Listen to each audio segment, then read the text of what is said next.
Hi again, listeners. Allan back again here. Nice to have another chat again. And today I'm definitely going to talk about one specific bird, and it's going to be about our national bird, the South African national bird, the blue crane. The other thing is, I have some really, really fantastic news, and I will be having a guest on my next podcast. As I've asked Dominic Rollinson, one of the co-authors of the latest Sasol birding guide, who also happens to work for Birding Eco Tours as a senior guide and also their website manager. He'll be on the next time, so I'm really looking forward to it because he knows so much. And we'll be chatting about seabirding, and I, for myself, will definitely be learning a lot. So all I can say, keep tuned in because it's going to be fantastic on my next one in 2 weeks' time. But on again, the other thing I do need to tell you, there is another one coming up. I did mention it in the past. There's another lovely bird count that I tend to go to about 11 or 12 years now, and that's the birding weekend in the up in the Golden Gate area. It's taking place around about the 5th to the 8th, not around about, actually, the 5th to the 8th of February, which is a bird count for the Golden Gate National Park. It's always put together by a really brilliant bunch of guys and girls from the honorary rangers. It's always been a great weekend just to be away in the middle of nowhere counting birds. And it's really important to keep these records up to date. So if you have time available and you want to get involved, just comment on our Facebook or contact the honorary rangers at Golden Gate and I'll give you some more details about that. All right, folks, that's a little bit of sideline that I'm going to carry on, but now I'm going to talk about our South African national bird, the blue crane, which is also known as the Stanley crane or paradise crane. Their scientific name, Anthropoidus paradisius, which, as I said, comes from the Latin word paradise. It all sounds Greek to me, but there we go. And that is this beautiful blue crane of ours. It's possibly referring to its, if you have a look at it, it's got this most beautiful, elegant neck with this bulbous type head appearance, but this beautiful white head and sleek neck, and it walks around. It's such a beautiful bird, especially in flight. They fly so beautifully, and they are a gorgeous bird to actually look upon. They have this appearance around them, as I said, they just gracious. They normally fly in a V formation when you do see them. You'll see them a lot actually in the air if you're around the areas where the blue cranes do habitat, and they normally fly in a V formation, but a lot of the times they walk around the ground while foraging, and there's normally in the winter they tend to flock together and feed around together, and in summer they tend to move off with their partners up into the little slightly higher areas and put their nests down. But we'll talk about that a little later.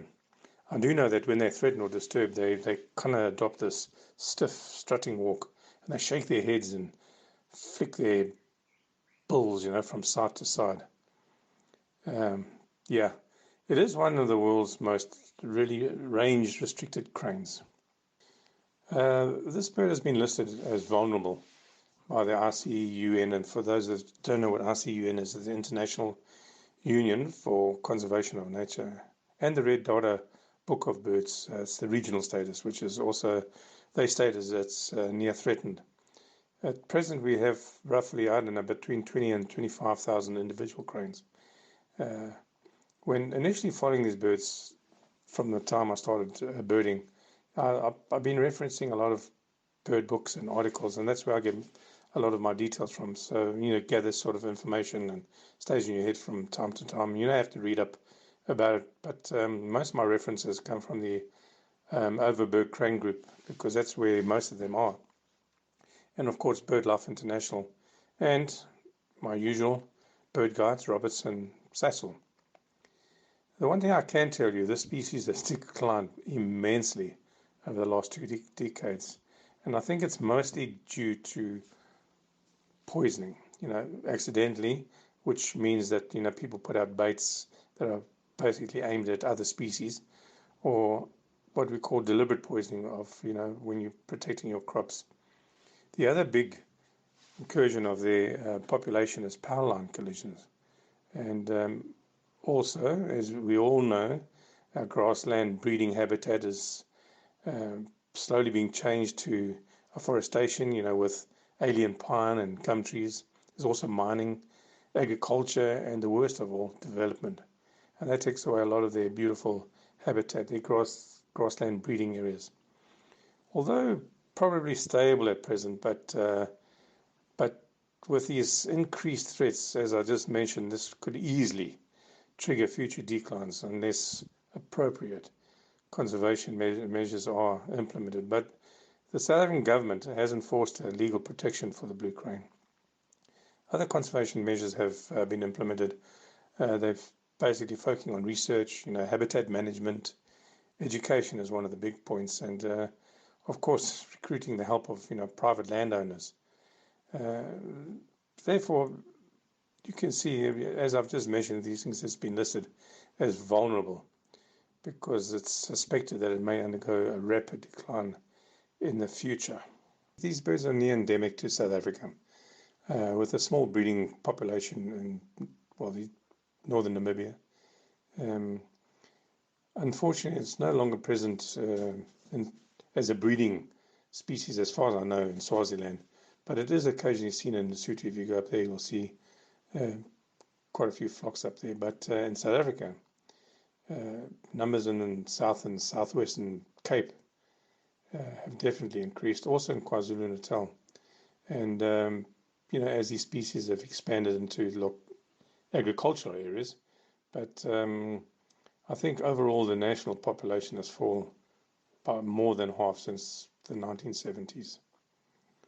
The blue crane is a very special bird to the Amaxhosa, who called it Indwe, which means flag. Every time a man sort of distinguished himself in the deeds of valor or any type of form of meritorious conduct, he was often decorated, by the chief, by being presented with the feathers of this bird.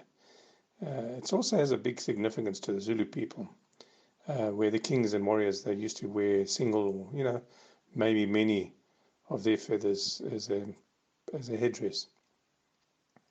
It's one of the smaller crane species, but the blue crane's plumage, it's like a silvery bluish grey, becoming a little bit dark on the upper neck. You should actually go into one of these bird guides that I mentioned earlier and have a look at these pictures, even on the web, and you'll see how gracious and beautiful these birds are.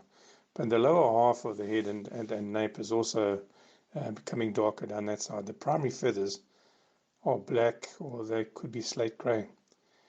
And the tertial feathers of the wing are long, dark, and they dangle near the ground. You can see them, they come around the back. It looks like a tail, but it's in fact part of its wing. And that gives it this elegant appearance. The preferred nesting sites of the blue cranes include, secluded grasslands and high elevations, as I said, where the eggs are laid, amid, in the grass or on the bare ground. In the agricultural areas, they nest in the pastures. And if there were fallow fields and crop fields, where they use stubble and a bit of stones and that. So there's no real big nest that they make. They just put it together, especially in the crop fields where they use the stubble, which comes after harvest. It's partially social bird, less so definitely during the breeding season, and there's a definite strict hierarchy in the group, with the larger males, that's the adults, being dominant. When are they? Never. But anyway, they overlap in these certain ranges with 3 other crane species, but mostly the wattled crane. You'll see them together a lot, but interactions with these species and maybe larger wader type birds are not really known. They relentlessly aggressive to various other animals, especially, as I said, during the nesting season. They will attack non-predatory species such as, and believe it or not, cattle, tortoises, plovers, and I'm telling you, even sparrows. But the biggest thing you must be aware of, be careful about approaching these cranes specifically during the breeding season, which happens to be in our summer, so roughly from August to April, because humans are also attacked if they approach the nest too closely, and the aggressive male will tear your clothes. They've been known to tear clothes and draw blood in certain cases. So if I were you, stay away from them, but just have a good look at them from a distance.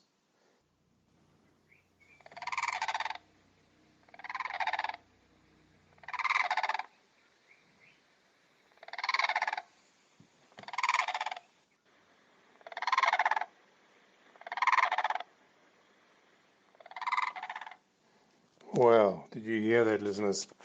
That was the call of the blue crane. As you could hear, they actually make quite a noisy call, especially in flocks. And both the sexes utter this loud guttural, as you could hear, this bugle like. I didn't see. No, it wasn't quite good, was it? I think maybe it's better to play this and listen to my voice most of the time. But the pairs actually perform a duet and dancing and jostling, around, and it's actually quite great watching these beautiful animals perform these dances. They engage in a courtship dancing, in which they bow to each other and then they leap in the air and take short runs and toss up bits of grass and small mammals even sometimes into the air. Then the pairs then break away from the flocks and take up their occupation on their breeding sites, as I mentioned earlier, a little slightly more elevated, but away from each other. They at least 200-300 meters or so apart from each other. And the small ones, when they come out, they make little soft peeping sounds until more than about a year old. Then they start making the adult sound around about 10 to 11 months, but only capable of the full bugle sound around about 16 months. There is evidence that actually suggests that the blue crane is primarily a vegetarian and eats these small bulbs and seeds and roots, but however they do eat a variety of insects, like locusts and caterpillars, grasshoppers, beetles, termites, even some worms and crabs, fish, frogs, reptiles.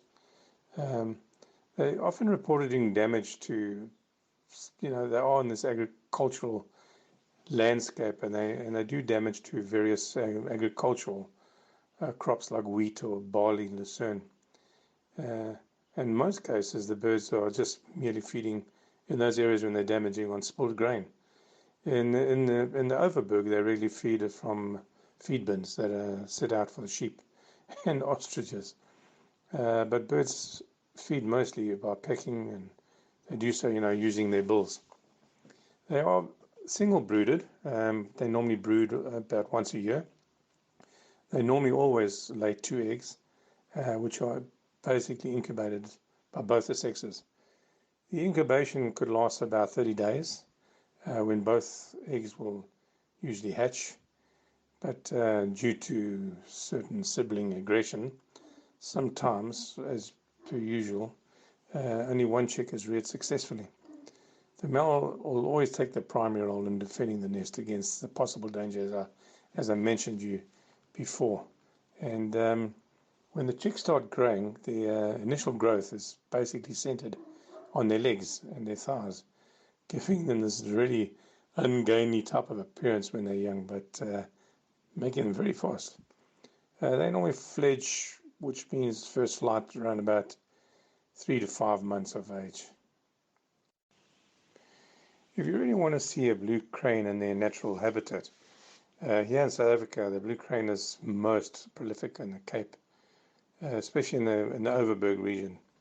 The largest number of blue cranes will be found in the Western Cape, around about plus minus 12,000 birds. There's a smaller population in the Northern and Eastern Cape. It's about 5,000 birds, and the rest are scattered around in the remainder of its current distribution range. These are the three, as I said, the first being the Overberg Swartland region of the Western Cape province, and the second, as I said, is the Central Karoo population, which is the southeastern region of the Northern Cape province and the western regions of the Eastern Cape province, which extends to the southern regions of the Free State. And the third, as I tried to mention earlier, is situated along the eastern section of the country, which includes parts of Mpumalanga, the northeastern areas of the Free State, and even parts of KwaZulu-Natal. But in the Overberg, you're likely to see a lot of the cranes along many of the agricultural roads in the region. The Overberg wheat belt and the Gullis Plain are, I reckon, about the blue crane's favorite areas. So if you're in the grasslands and the agricultural lands, just look around. I'm almost sure you'll see them there. And they're often flying overhead when you're on the roads in the Overberg area. In fact, you really can't miss them, as they really, really are such beautiful, graceful birds when they're in flight. But there are a couple of reserves, parks and gardens, which I'll mention now, that you can actually go to get a glimpse of these beautiful, elegant cranes. The one is Kandwe, I hope I'm pronouncing it correctly, the private game reserve, Kirstenbosch Botanical Gardens, in the Austin Roberts Bird Sanctuary in Pretoria. You can also go there, Lagrange or Lagrange Bird Park in Boksburg. In Natal, you've got the Zoological Gardens, Verloren Valley Nature Reserve. The other is the High Over Wildlife Sanctuary and the Wonderboom Nature Reserve. These are all areas which you can see this graceful, as I said, this beautiful blue crane. And if you've got any questions or you want to speak to me about anything else, please, listeners, don't hesitate in just sending a comment over the Chat Sapphire Facebook. And anything you want to say, anything you want to comment about these things, some things that I need to know as well, please put them in the comments and let us know. And all I can say is just enjoy yourself out there and great birding until I chat to you guys again in about 2 weeks' time.